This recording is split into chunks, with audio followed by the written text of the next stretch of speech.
Same survey shows a staggering change in how New Yorkers say they feel riding the subway. Now, only 49% report feeling safe in the transit system during the daytime compared to nearly 82% back in 2017. Joining us now to discuss is CBS law enforcement contributor and former deputy commissioner with the NYPD, Richard Esposito. Mr. Esposito, good to see you again. Good to see you, Chris. So it seems like last week, we were talking about the same thing. I know it's hard to get this narrative, out of the public's mind right now because it seems like on a daily basis there is crime on the subway that does need to be reported. So it's kind of at the height of our awareness right now. But how do we, ensure people that, look, there are millions of people that ride the subway each and every day. There is going to be some crime out there, but overall it's not as bad as it sounds per se. I think that's right, Chris. And those are the questions. What's the approach that reduces fear? You can't arrest your way out of it. Last year, there were 13,000 plus arrests in the transit system. That's pretty good. But the crimes that are measured, the felony crimes, are not what makes the perception and the reality of the rider. It's the crimes that police really can't do that much about. People yelling and shouting on platforms, people pushing on people. These are the kinds of things that the tools aren't necessarily on a cop's gun belt. These are the kind of tools that, if you recall, there were nurses that the police department put out during the de Blasio administration, then he took them away.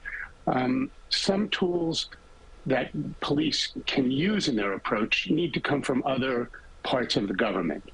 And I guess that kind of goes to how this whole polling was based on quality of life. And as you mentioned, it's not necessarily crime, but it's the quality of life underground, whether it's dirty, whether it smells bad, whether you're dealing with people that are yelling at others or being confrontational. There are other things involved that make people feel, a little bit like, I don't want to deal with this garbage. That's a big concern in that survey that you're pointing to. When 22% of the people is the number that feels safe at night, that says a lot about people who go to work at night, who go out to the theater, who go to movies. They're saying, they don't want to ride the subway.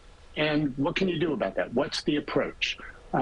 You could argue that had the governor and the city worked more closely in deploying National Guard, MTA police with the police, that approach might have been far better than the way it came out. Yeah. In other words, the tools were there. Just wouldn't have seemed so militarized if it was done a little bit more broad-based. Let me just show you something here real quickly. Yesterday, Mayor Adams commented on last week's shooting on the subway in Brooklyn. Let's listen into what he had to say. Then I want to get your reaction on the back end.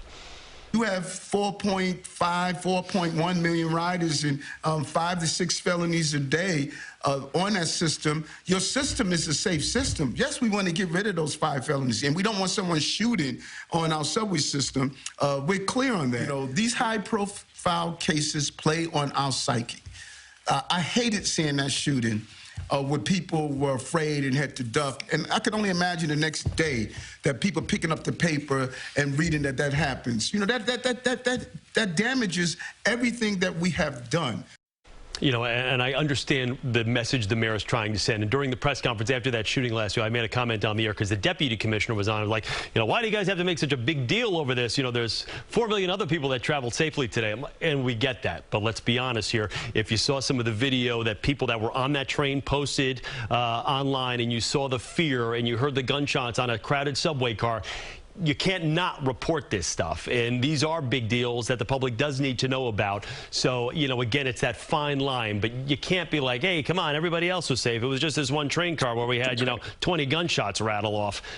So, your response to the mayor's approach to this? The mayor has gone a long way from being a transit cop who spent a lot of time underground to being a politician who spends a lot of time in a convoy of cars. He doesn't see what the rider sees. It's not the one crime that has them all scared. It is their daily experience. And you can't make an argument that one bad crime, hey, the rest of you are safe. That's not what the numbers say, and that's not what the riders say. You need to address their concerns head on, and that narrative really doesn't work. Fare evade. The man who was involved in that shooting evaded the fare. came through the emergency exit to get on that train. And again, going back to what the deputy commissioner was saying that day was the fact that, hey, you know what, we see some guys, you know, they jump a turnstile, we'll go after them. But if we find out that they're just going to a library, we kind of let them go. But with some others, if we find out they have previous convictions, well, you know, then we'll haul them in. It's almost like a two-tier of justice type thing. Does it need to just be, look, if you don't pay your fare like everybody else, then guess what? You're not getting on this system, and you are going to be arrested, whether it's for a few minutes or a few hours, but something will be done. I think we need a stiffer approach to fare evasion. You don't need to arrest people. You can detain them. You can take them out of the system and say, you can come back when you pay your fare.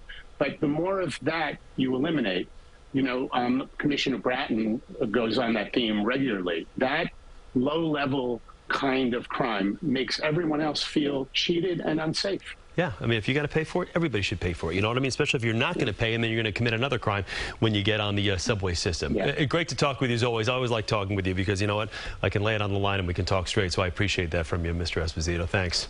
Thank you. All right.